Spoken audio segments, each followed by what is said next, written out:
ಜನ ಬಂದಿರೋದೇ ಇವತ್ತು ಈ ರಾಜ್ಯನ ರಾಜ್ಯಪಾಲ ನೋಡೋದಕ್ಕೆ.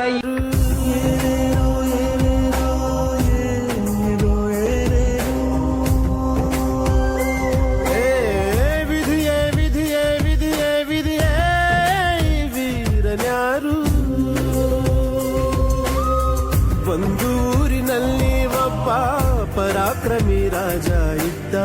ರತಿಯಂಥ ರಾಣಿಯೊಡನೆ ರಾಜ್ಯಭಾರ ಮಾಡುತ್ತಿದ್ದ.